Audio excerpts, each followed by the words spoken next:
Continuation of Redwall, where legends are. Chapter 3.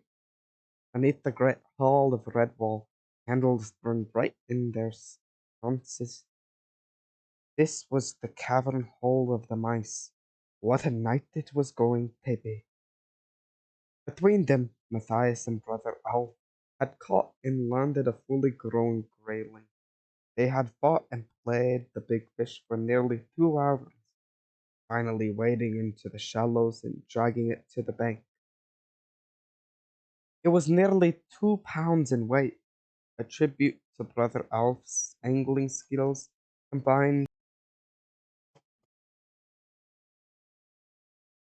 combined with the youthful muscles of Matthias and their joint enthusiasm. Constance the Badger had to be called. Gripping the fish in her strong jaws, she followed the two mice to the abbey kitchen and delivered the catch for them. Then she made her farewells.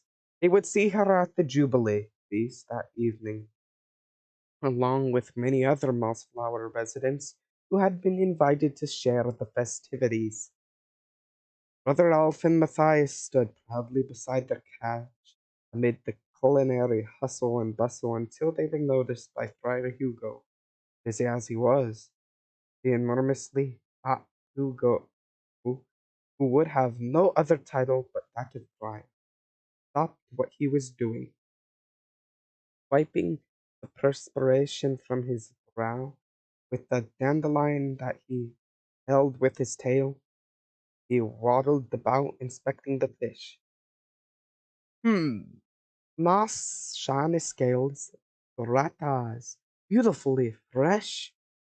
Rider Hugo smiled so joyfully that his face disappeared amid deep dimples. He shook Alf by the paw and clapped Matthias heartily on the back as he called out between chuckles, "Bring the white gooseberry wine. Fetch me some rosemary thyme. Beech nuts and honey quickly.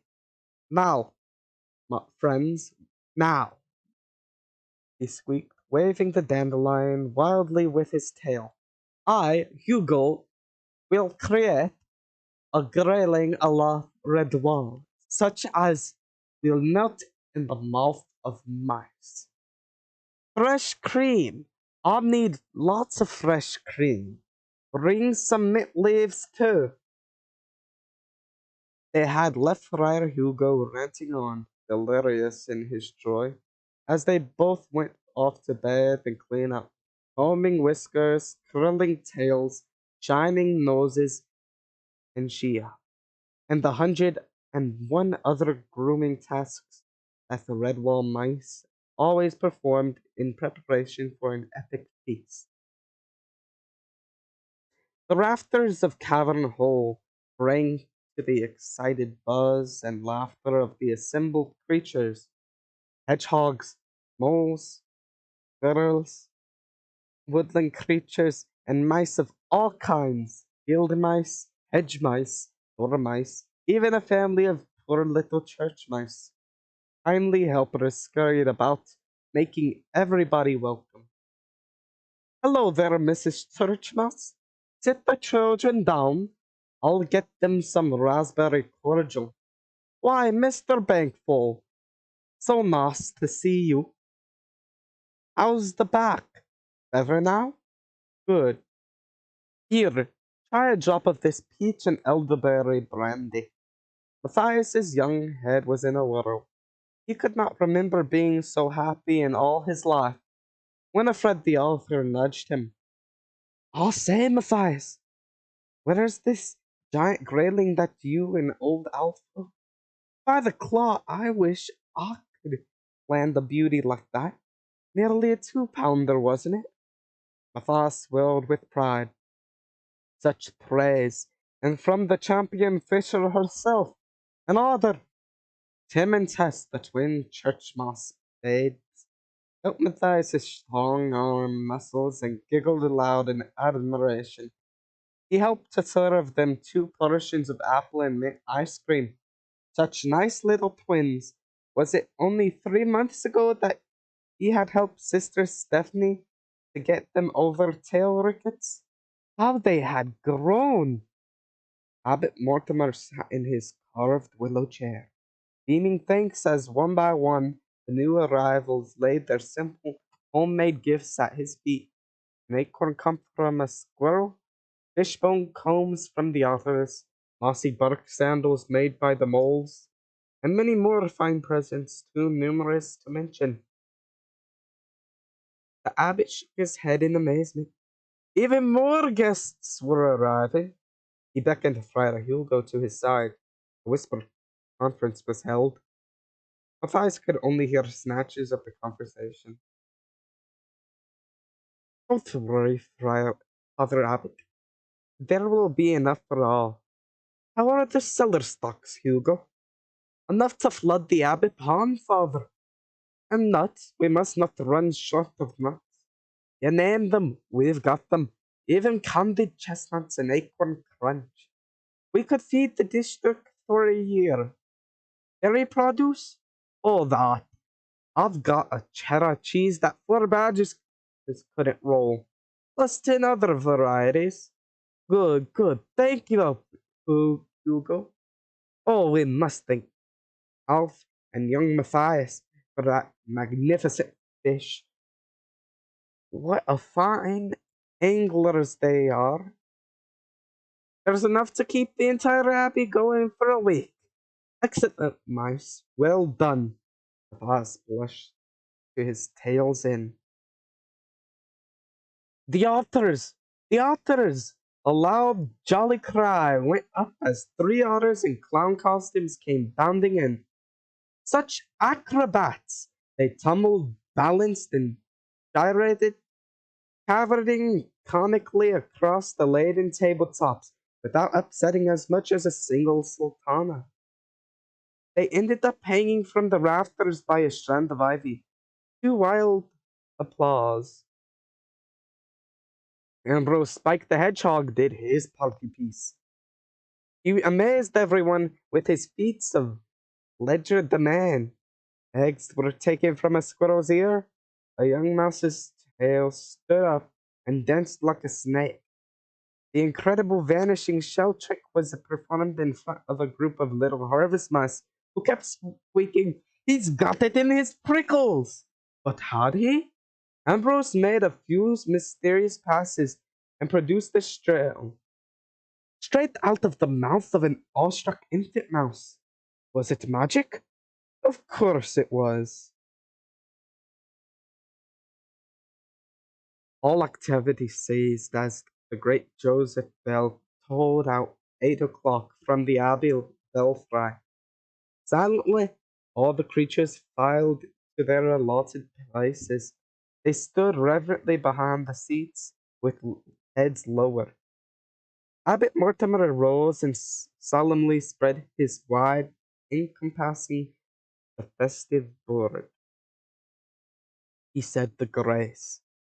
Fur and whisker, tooth and claw, all who enter by our door, nuts and herbs, leaves and fruits, berries, tubers, plants and roots, silver fish whose life we take, only for a meal to make.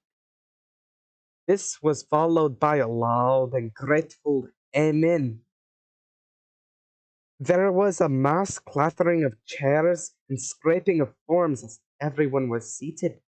Matthias found himself next to Tim and Tessa on one paw and Cornflower Field Mouse on the other. Cornflower was a quiet young mouse, but undoubtedly very pretty.